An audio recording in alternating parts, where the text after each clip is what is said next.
Bear with me while I wait for Teams for a second. Here we go. All right. So we should be recording. Welcome to Software Training Week 2. Hope you all got through your Week 1 all right. So I'm just going to pull up my screen sharing, and we'll get started with just some introductory stuff. Can everybody actually see my screen? Yep. Great. So we're just going to go over some very brief logistical stuff, not nearly as much to cover as last week, because last week was the first one. So just a heads up, we realized that the week 1 assignments for a lot of you, especially if you haven't seen C++ or haven't done a lot of programming before, the week 1 assignments were like super long. We're aware of that. We're sorry about that. We're going to try to, for some of the future ones, we're going to try to cut them down to make them a little bit shorter.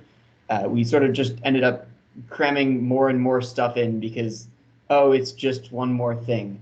And that didn't really work out so well. So we're sorry if you guys spent a long time on that. If you did, it's good. It means that will definitely serve you well.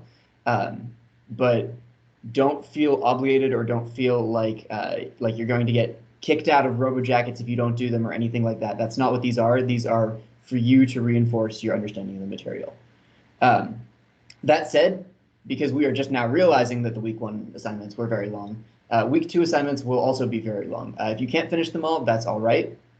Try to get through as much as you can, and definitely reach out if you ask questions, but don't spend more than 2 or 3 hours on them for sure. If you're getting stuck and not making progress, please ask on Piazza. That's what it's there for.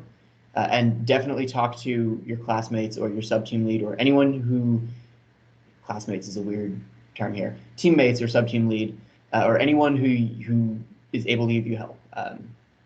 Yeah. That said, a lot of you guys also, because Git is brand new to you, probably had some trouble with Git. So we have a recommended resource for Git. This is not a mandatory thing, but we would strongly recommend that if you want to practice using Git, just go through a couple of chapters of this. Git is a very complex tool. We've sort of barely scratched the surface of what it can do. And especially when you start to get fully integrated into your team, the better you're able to use Git, the more productive you'll be. So if you have spare time or if you want to learn how Git works better, I would strongly recommend that you take a look at this, and I'll send this out after the meeting in the regular recap email. Okay, so just a little bit of logistics actually before we move on. I put 2 things in the chat, and hopefully you can see them. It looks like, okay, so if you scroll up in the chat, and actually I'll put the attendance link in again, but if you scroll up in the chat, I put a poll in that asks just sort of how you felt about the week 1 exercises. It looks like about 30 of you who have responded so far. So thank you. Please just fill that out. That will let me know if our assessments were accurate. Okay, so it actually looks like most of you say that you completed all of them, which is great. If you don't worry. If you didn't, don't worry too much about it. But try to get those finished up sooner rather than later, because I think that if you can get them done, the week 2 stuff is going to move a lot smoother. We will release solutions, and we'll be going over some of those at the beginning of the meeting in about a minute when we move to breakout rooms. So yeah. And then my one last thing is that, sorry, last week we did not have a lot of office hour slots open. We are still working on opening up more office hour slots. It's unfortunately, trainers all have a lot of stuff going on as well, so it's been sort of a struggle to squeeze in schedules. That said, please come to office hours if you are struggling with homework or struggling with any concepts from the class, or you want to talk about stuff. If you come to my office hours and say you want to talk about anything technical, I will be more than happy, or anything non-technical. I will be more than happy, and a lot of the trainers will be more than happy to talk to you about that if you are curious about things you want to learn. With that said, that's quickly. Sorry, there was a question in the chat that was pretty good. If I fall behind on 1 week, should I try to catch up for that week or just focus on the new week? Yeah, so I think this is going to be a week by week thing. If you had trouble with the first week, I would strongly suggest that you try to do at least. So for the second week, just for context, and you'll get this in a little bit, the first assignment actually relies on the previous week's assignment. If you weren't able to complete the previous week's assignment, we're just going to recommend, I think, that you use the example code for that, because it's sort of just going to be building on the convolution. That said, if you weren't able to complete exercise 1.0 or 1.1, let's say 1.0, 1.1, or 1.2 actually, if you weren't able to complete those, then I think you're going to have a really rough time if you try to go straight for the week 2 stuff, just because there's a little bit more complex syntax this week. There's a little bit more new concepts to go over. So if you haven't gotten the sort of the groundwork there pretty solid, you're going to have a rough time. So summary, I guess, would be do everything but project. You don't need to do project 1.3. If you weren't able to complete that, that's all right. The other ones I think you should probably do before you start working on week 2 stuff. Is that yeah? Did I say anything wrong? Any other trainers? Does that sound reasonable? Yeah, I think it's mostly just each week kind of covers some concepts, and if you understand those concepts, we don't care so much about you finishing the exercises. But if you are unsure on the concepts, definitely try to do the exercises because they cover the important parts. Yep. All right. That said, I don't think we have anything else to go over right now. So please just go out to your breakout rooms. Sub-team leads are all the sub-team leads here, hopefully. Please go to your breakout rooms to facilitate conversation. And other than that, I'll see you all in about 20 minutes. We're going to be talking about the solutions to the exercises. Is Daniel here? Daniel Martin? Yes, you are. Okay, cool. For some reason, it was showing in the wrong spot. Yeah, join your breakout room. If you don't know which breakout room to join, please ping me. But other than that, see y'all in a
Sorry, guys. Yeah, I was muted. Yeah, you should join the breakout room corresponding to your team.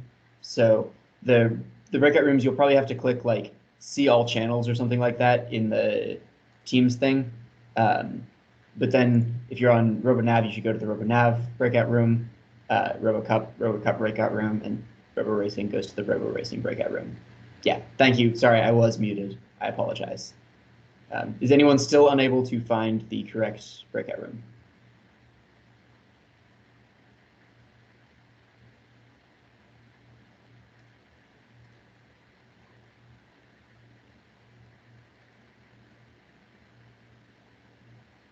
In that case, I will assume that everyone is good.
All right. Are all of the which teams are here? Is it just RoboNav and RoboCup at this point?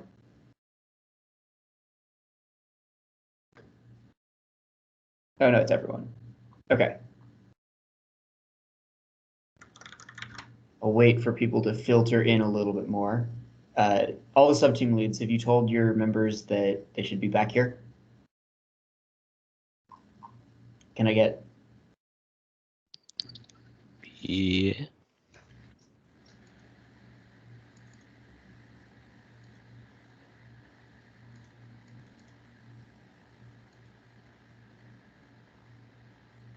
Anyone else? Because it looks like we're a little bit lower now than we were. Oh no, it looks like RoboCup is still. Hold on, I'll ping RoboCup.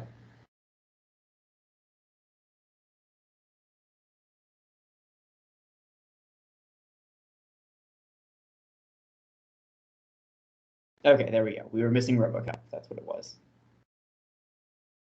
So we'll give it a couple seconds for everybody to filter back in from RoboCup.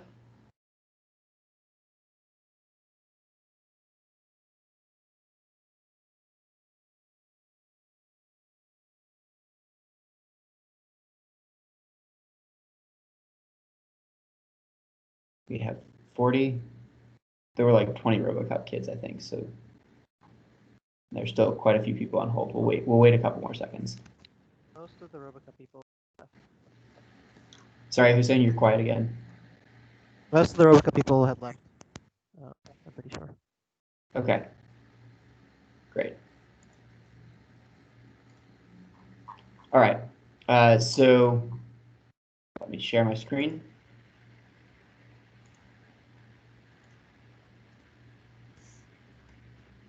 Hopefully y'all can see my screen. All right. So today we're going to talk about actually adding structure to your programs and allowing actual reusability. So this first section is just going to be about organizing your programs. So far, as a recap, we've talked about variables, arithmetic, conditionals, which are if and else statements, loops, and sorry. So it turns out that that's actually all you need for complex programs. You can write any program you want in theory using more or less using only concepts that you've learned so far. However, if you did that, it would be a massive spaghetti mess. So in a lot of programs, you reuse parts of code, right? You can't do that so far. In a lot of places, you might reuse different like groupings of data. You can't do that so far, right? There are a lot of the time you'd want to write clean sort of blocks that just do a thing. And so far, we don't know how to do that. So technically, you don't need anything else. In practice, if you write code using only the concepts that we showed you so far, it's going to be rejected during code review because it's going to be a big spaghetti mess. So we're going to learn how to not do that. Don't actually have a demo. So that said, there are sort of two big buckets here that we're going to be talking about. One is reusing code, right, and grouping code that does the same thing and sort of using that as an abstraction. And one is grouping data. When you have lots of, like several variables that you always use together, it can be nice to group that. So let's talk about what a function is. It's just a little so the idea is that it's a reusable bit of code that you essentially could copy paste from place to place, right? But it would be awful whenever you wanted to change it, right? If I have, for example, if you look at the last class or the last things exercises, right? If you want to print a vector, it is a lot nicer to have a print vector function than it is to have 1,000 different things that you go around and copy paste whenever you want to change exactly how you print a vector, right? So it's just a bit of code that does something. It can also take in some sort of configuration or arguments, right? And in the case of like printing a vector, that would be the vector that you want to print, right? and that allows you to reuse it in flexible contexts. It's not always doing the exact same thing, but it's doing something that can be abstracted based on certain parameters. So that said, I'm guessing that, judging by the fact that a lot of you mentioned that you've programmed before, a lot of you have probably seen functions.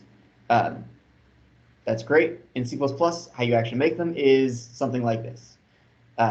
First thing that you'll note, if you've used Python, this probably looks completely alien. If you used Java, this probably looks pretty familiar. So the differences with Python are many. First of all, there's this little int thing, right? This is, in this case, it's int, but in general, this is the return type. And what that means is that your function computes some value.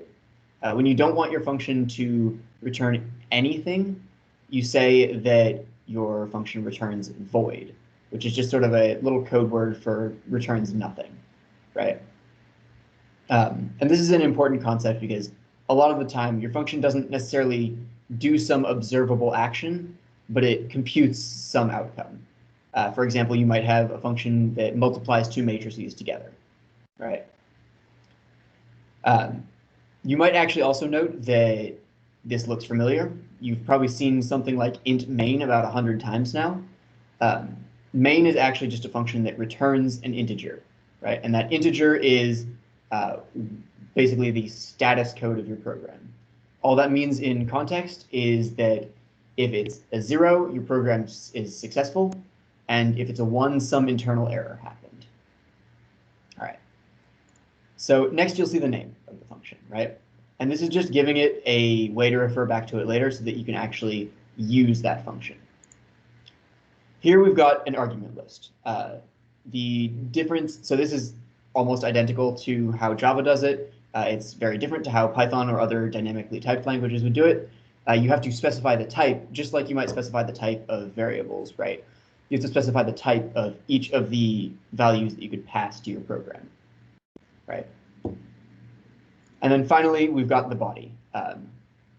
This is pretty much the same as every programming language. You do some work and then return some value at the end, right? The one sort of gotcha is that you always want to have your entire function between these curly braces, right?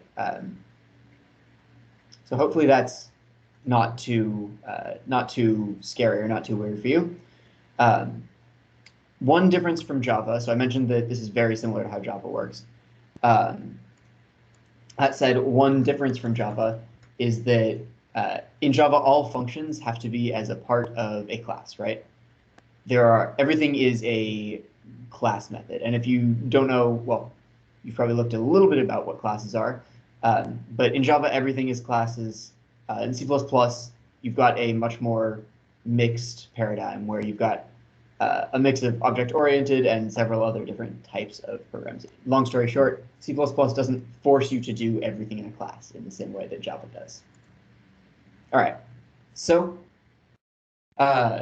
just like in pretty much any other programming language, you can call a function by just sort of saying the function name and then parentheses and then the list of arguments separated by commas. In this case, we can call the square function by just saying square parenthesis x and parentheses. And that essentially acts as, that's just going to be a value, right? So you can just use it in cout, or you can use it to assign to a variable. You could do arithmetic with that in line or anything else. And the value of that expression, right, is going to be whatever the square function actually returned. All right. Cool.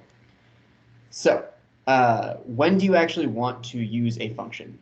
Well, the general idea is that anytime you have a utility that does one thing, you're going to want to use a function. So examples of this could be something like, for example, sorting an array, right? Let's say you have an array of numbers or a vector of numbers, right? And you want to sort it from the lowest possible number, the lowest number in the list to the highest number in the list. That would be a good candidate for a function, right? And that would take in a vector and it would return a vector. So this is sort of something called a pure function, right? Which just means that it doesn't do anything outside of its arguments and its result. So it doesn't depend on anything that's like global, and it doesn't change anything at the global level. You might be wondering what I mean by global. We have sort of made the conscious decision to avoid teaching you what global variables are. You can have global or have variables that don't sort of exist within a particular function, that just exist everywhere in your program at once, and that's everywhere is the same variable. However, this is very often poor practice because it means that your functions that depend on them are going to do different things depending on what that value is. And that's going to be very frustrating when you actually try to debug it. So that said, there are very valid reasons to have functions that have side effects. The most important one that you've seen, or the most obvious one, I guess, that you've seen so far is cout and cin, right? If you were to write a function that used cout or cin to get things from the console or put things on the console, those aren't going to be pure functions, because you can, as the user of the program at runtime, you can, change what they do. You can, well, I won't say that. With cin, you can change what the program will do. So that function, you don't necessarily know what it's going to do when you're writing the code as a function of the inputs directly. So a lot of the time you'll write code, you'll just write some big long function and then realize later that that function is ugly, or you're repeating code in a lot of places and it's not as clean or not as changeable as it could be. In those cases, you will do something called refactoring, which is just sort of a fancy word for taking code that you have in one place and putting it out into a different function or some other construct to sort of simplify the logic elsewhere. All right. So just as an aside, if you are a math person, functions are sort of similar, but not the same as how functions in math works. Functions have side effects, which means that they can print things out, they can get things in, they can do all sorts of things besides just like giving you a function of a variable, right? All right. Before I move on, does anyone have any questions about functions? Hopefully you all have gone over those in the Code Academy, and none of this should be too new to you.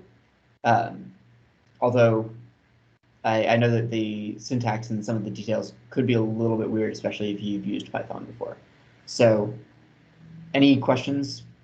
Kevin, I will post the slides. I think I forgot to last time, but I will post the slides immediately after this, as well as the solutions to last week's exercises. So I'll send those out in this week's email. All right.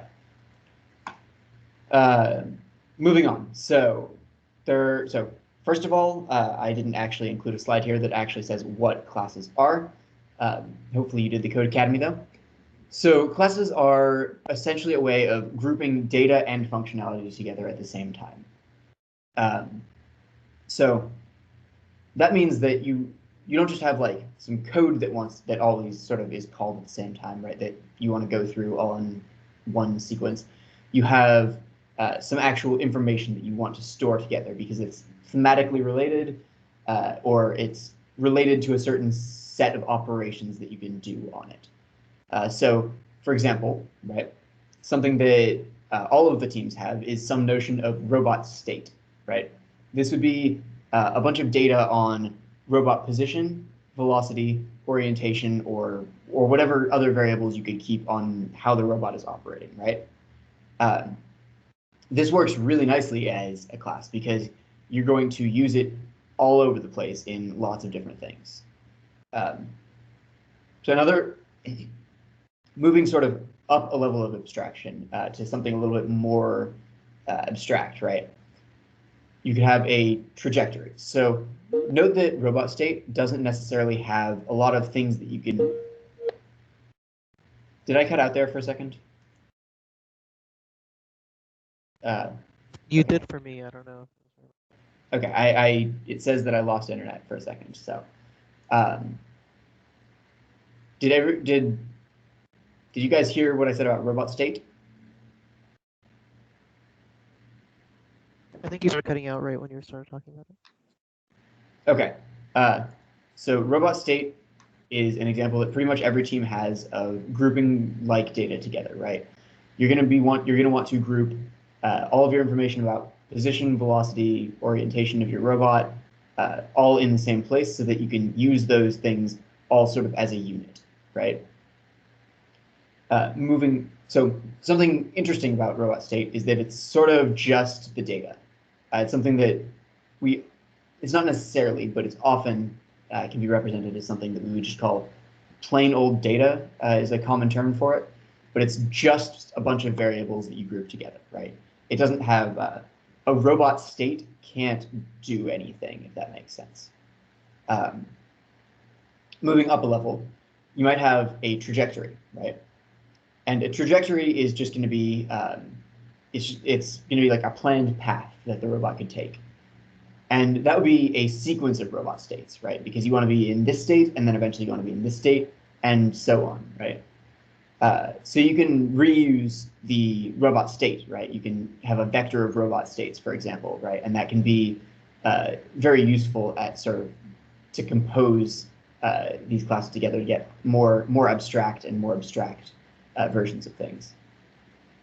So the difference between a trajectory and robot state in terms of this pedagogical sense, right, is that we care about the operations that you can do on a trajectory. For example, trajectory might have a function to calculate the robot state at a certain time into the trajectory. So you might say, okay, 1 second from now, where now is the beginning of the trajectory, where will I be, or where do I want to be, right? And trajectory should have some function or some method for calculating that, right? And that's the idea. That's the idea of why you would want to have data and actions or functions grouped together, right? It's important to be able to apply actions to either get information about the data in a way that that might be very common, right? Or to manipulate the data in a way that might be very common. So an example of that might be, I want to cut off the trajectory 4 seconds from now. I want to say that anything past 4 seconds, I don't care, right? And these can all be very useful operations. There are, in Robocop's code base, we have like a big trajectory file with a lot of different operations that you can do to a trajectory. You can splice two trajectories together. You can shift a trajectory in time. You can speed it up or slow it down. You can get a certain position you can get the length of the trajectory. All these things, right? These are all things that you would want to, actions that you want to group with the data, right? And then moving up another level of abstraction, you could actually have a motion planner be a class, right? And then in this case, the point of the class is mostly the actions that it does, right? It's mostly not existing so that it can store data.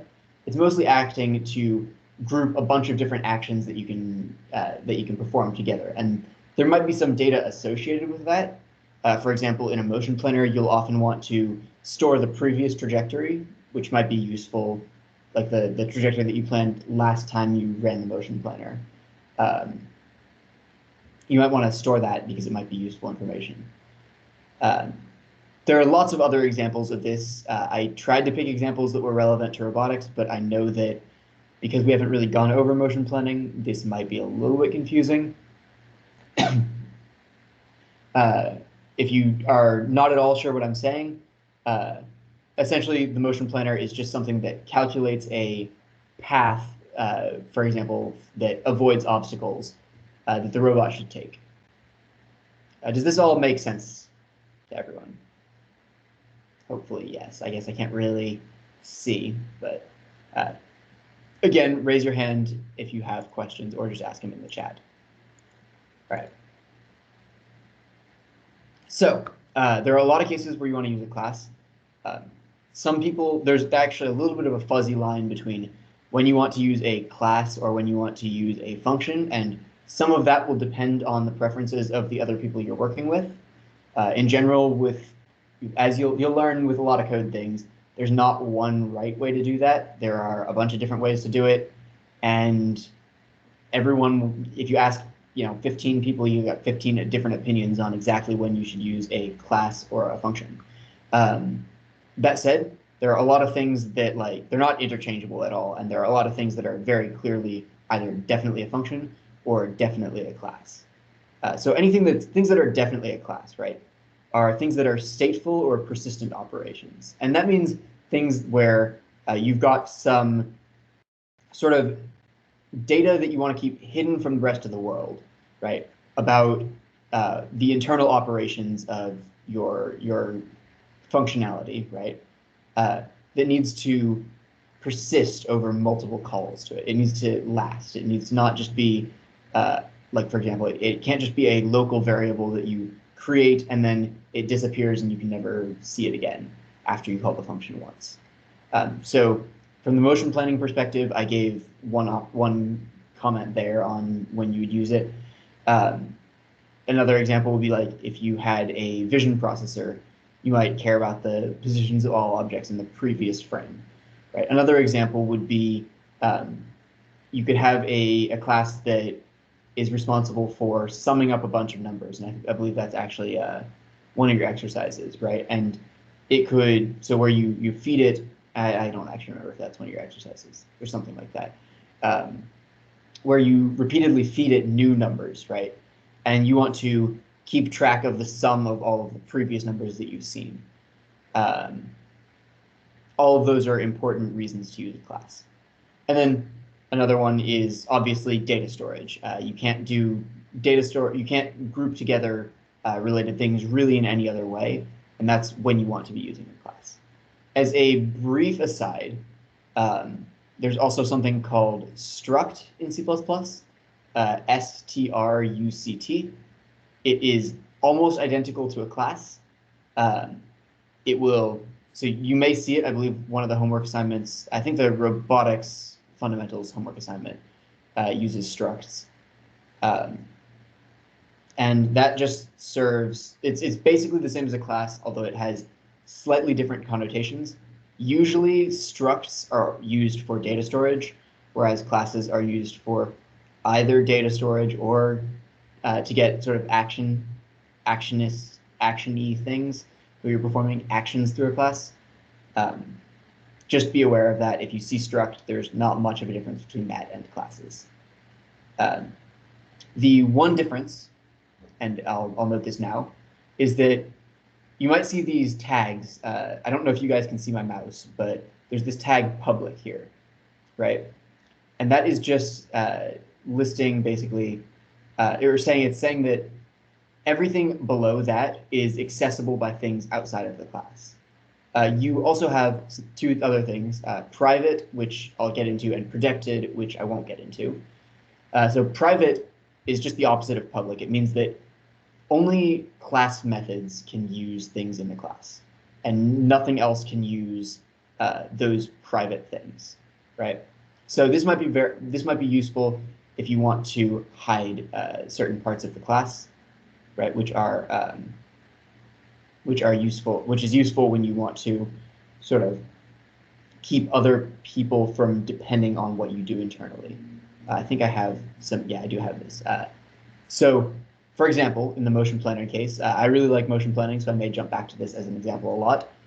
You care about the fact that the motion planner gives you a path from A to B, right?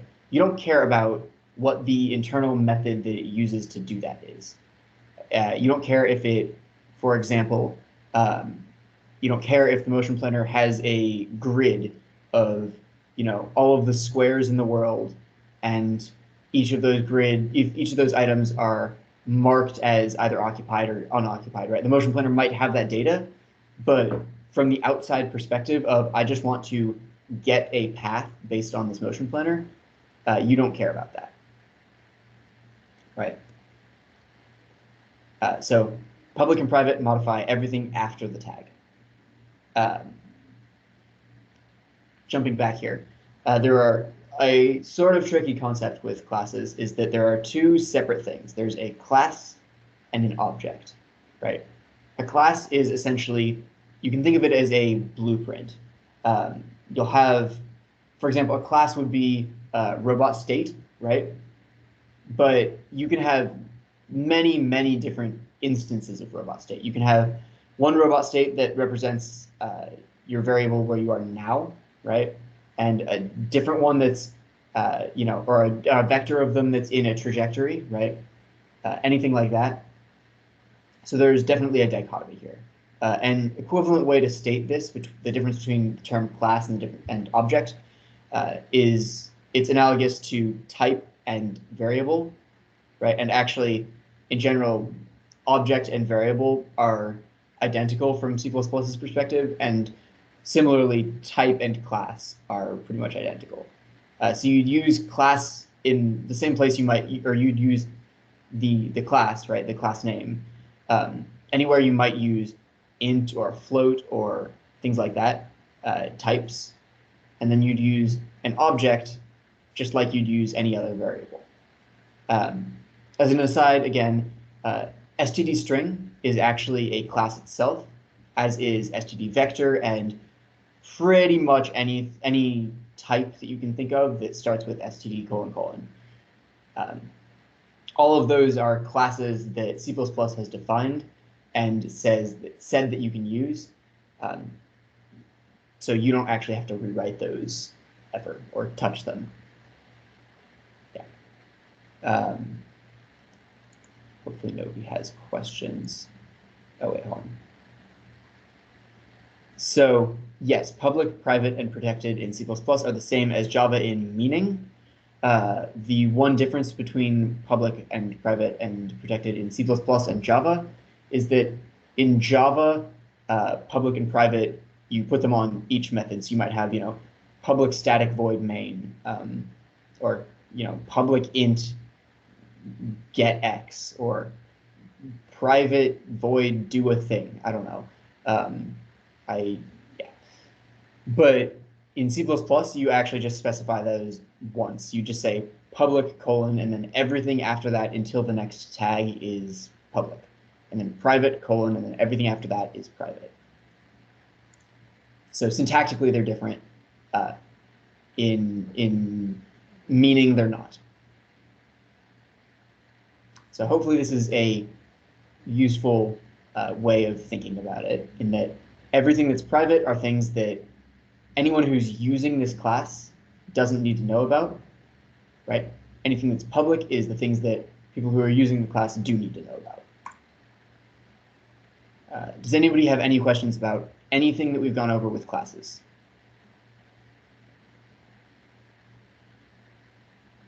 If not, we will move on. So far, everything that we've talked about has been using a single file. We've got all of these classes and functions and everything. We're going to be in this one big main.cpp file, or whatever it's called, whatever your main file is. And this works for these toy programs that you've been looking at, right? If you just want a short program that reverses a vector or something like that, like, you can totally get away with that. There's no reason to make multiple files.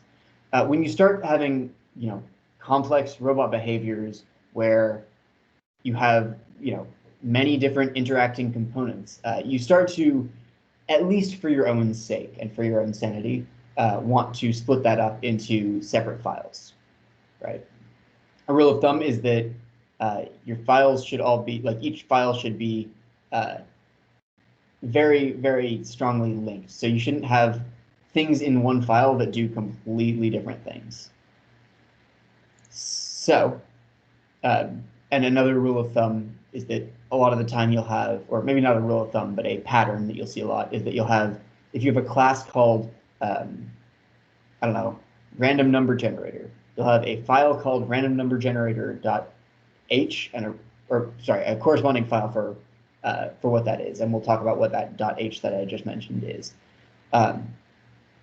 So, say we do actually break things up into a main.cpp and a util.cpp, where util has some function that we want to use in main, right? Hopefully you can see the text on my screen. I realize now that it's a little bit small, but essentially I've just got a function call in main to this do a thing function, and that do a thing function is defined in a different file. Now, C++'s compiler actually only works on one file at a time. So when you call do a thing, the compiler doesn't actually know that that function exists, right? Because it's in a completely different unit, right? It's in this util.cpp. So how do we reconcile this, and how do we tell the compiler that there is this thing? So in general, this is what the process actually looks like when you have multiple files, right? They need to get joined together at the end. But there's also this thing called a header file. And a header file is essentially a way of exporting or showing that you have, or I guess publishing that you have defined certain functions or classes or other items in a particular CPP file, right?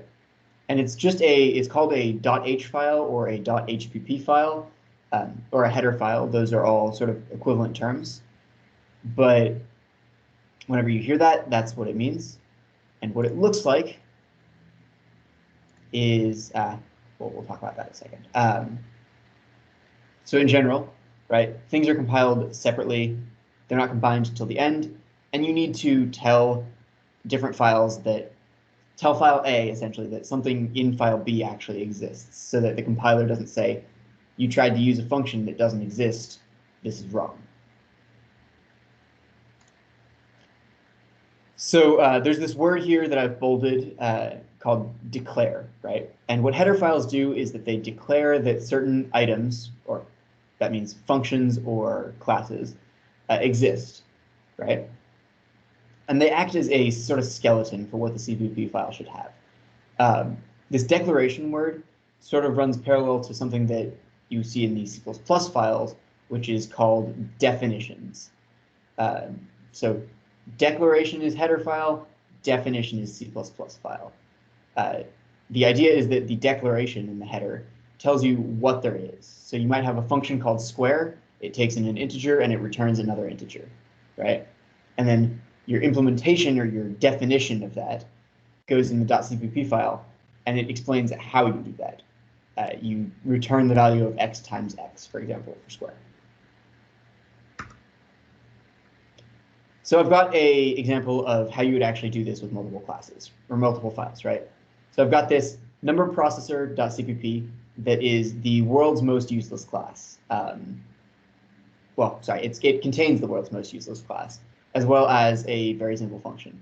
All this class does is you're going to keep feeding it numbers, and it's going to add them all up, and then later you're going to be able to read out that number from the class to actually get that. So you can see a couple things. There's this weird looking pragma once thing at the top of the header file. This essentially just keeps issues from happening if you try to include the same header twice. I'm not going to get into exactly why this is required, but essentially in C++, all that you do when you include a header file is copy paste the entire contents of that header file into your own file. And so you might include two different headers that both include the same header upstream, in which case you're going to have everything in that header repeated twice. Pragma once just keeps that from happening. Here we have, in the CPP file, we actually want to include the number processor.hpp. And then we also want to, if you'll notice, down in the main.cpp file, we do the same thing. In the header file, you'll see that we've got this declaration, and it corresponds to a definition in the C++ file. In general, the syntax for a declaration is basically what happens if you chop off, or at least for a function, is what happens if you chop off the definition, right? You just delete the body from that and replace it with a semicolon. So you're deleting everything other than the list of arguments or the list of parameters, right? So int x in this case, the function name, and then the return type. That's all you need to know to be able to call a function, and so that's all that goes in the header. And you can see that because we include number processor.hpp, we can use it in the main.cpp. For classes, the situation is a little bit more complicated. So you'll notice that the the declaration of this function called add is pretty similar to how we had it earlier, right? How we had it for a regular free function that's not associated with a class. However, if you look at the declaration or the definition side, I'm sorry, these are very similar words, and I occasionally mix them up when speaking, and you probably will too. Anyway, that said, if you look at the definition, it looks very weird. You've got void summer : add, right? And the only difference, it looks very weird. The only difference from a normal function definition is that you have this summer : which essentially just says I'm defining the function add that belongs to the class summer, right? It's not too complicated, I think, but it's worth noting at least. And then in that definition, we are able to access member variables like this SumSoFar variable. All right, so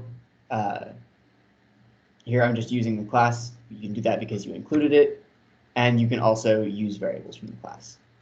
That's actually all I had today for this lecture section. Does anyone have any questions about classes or about anything we just went over before we, so classes, multiple files, or functions, before we break out into group discussion sections?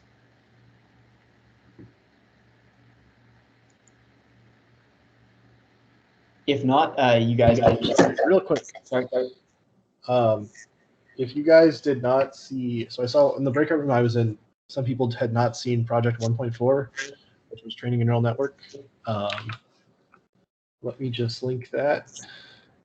Oh yeah, thank you. Here. It'll probably go out in the email just to double check because some people missed it last week.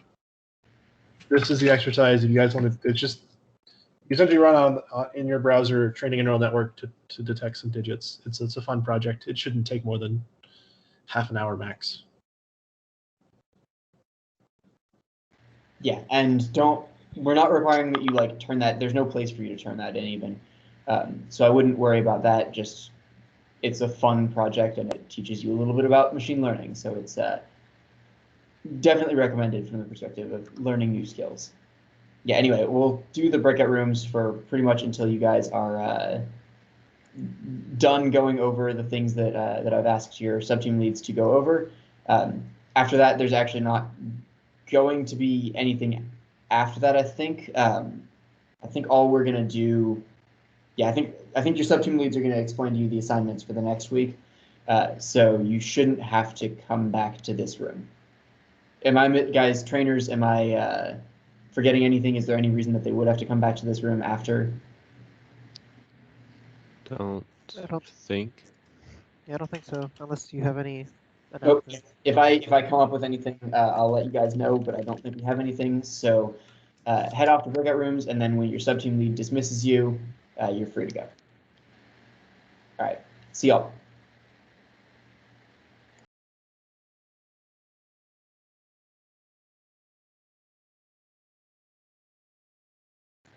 And if you have any other questions, feel free to ask, but most likely ask them to your subteam leads in your breakout rooms.